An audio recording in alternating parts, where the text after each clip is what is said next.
He called the cops on me because I grilled a steak at 3 p.m. Yeah, real emergency, right? What he didn't know was I own 27 homes in this neighborhood, including the one he's renting. Let's rewind. I'm Ethan Cole. I've spent the better part of my life building up a portfolio of properties, real estate investments, mostly rentals. I'm not flashy, I keep to myself. About 6 months ago, I decided to move into one of my own houses out in Sycamore Hills. Quiet suburb, decent folks, at least I thought. Now, Sycamore Hills has an HOA, and the president? A guy named Clark Wilkins. Picture a man in his late 50s patrolling the streets in a golf cart like he's on neighborhood SWAT. Clipboard in hand, embroidered polo like it's a uniform. My neighbor warned me, watch out for Clark. He fined someone for having Christmas lights up on January 2nd. Thought they were kidding. They weren't. At first, I stayed under the radar, kept my yard trimmed, no trash can violations, nothing to report. But one perfect Saturday afternoon, I fired up my grill for a solo cookout. Just me, some ribeye, cold beer, and a quiet backyard. Around 3 p.m., I was halfway through searing when I heard that familiar hum, the HOA cart of doom. Clark pulls up, doesn't even step foot on my property, just yells out, "What do you think you're doing?" I blink. Grilling dinner? He flips through his clipboard. HOA regulations only allow grilling between 5 and 9 p.m. on weekends. Since when? Updated in March. We sent emails. I hadn't seen a single notice. I told him I'd be done in 10 minutes. That wasn't good enough.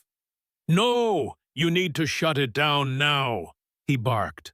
"Look, man, they're already cooking. I'll wrap it up quick." He scowled like I just lit a bonfire in the middle of Main Street. Then, he did it. He pulled out his phone and dialed 911. I wish I was joking. "Hello. Yes, there's a resident creating a fire hazard. He's becoming confrontational. I nearly dropped my spatula. He was really calling the police over a steak." 15 minutes later, 2 officers showed up. I was cleaning my grill, meat done, drama fresh. One officer looks at the grill, then at me, then back at the grill. "Sir, we got a call about a fire hazard?" Clark ran over. "Yes, he's violating HOA rules and refused to comply." The younger cop stifled a laugh.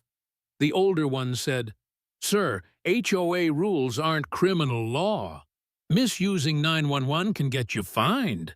Clark's face turned beet red. "Mine?" I was trying not to smirk too hard. They left. Clark drove off in a fury. And that's when I realized this wasn't about smoke or steak. It was about power. He liked controlling people. So I started digging. I pulled HOA documents, minutes, records. Clark had added the grilling rule just 3 days ago and never notified residents. Worse, he had his own violations, oversized shed, unauthorized landscaping, all swept under the rug. Then came the annual HOA meeting. Perfect timing. Clark opened the meeting like a king addressing peasants. When it came time for community comments, I stood up. "I've lived here 6 months," I said, "and I've seen how this HOA is being run poorly. Rules changed without notice. Fines issued without fairness. Last weekend, Clark called the police on me for grilling steak at 3 p.m. The room gasped. I went on. "Fines have tripled under his leadership. Residents are afraid to put out bird feeders. This isn't governance. It's intimidation." Clark tried to cut me off. "You're out of order." I didn't let him. Actually, Section 4.3 of the bylaws gives me the right to speak. I read them thoroughly. He froze. And, I added, I'd like to announce my candidacy for the board. His eyes widened. You've been here 6 months. That's ridiculous. Maybe. But I own 27 properties in this neighborhood. That's 27 votes, including the house you live in. The silence was deafening. He stuttered, What? You rent through my management company. Surprise! Laughter rippled through the room.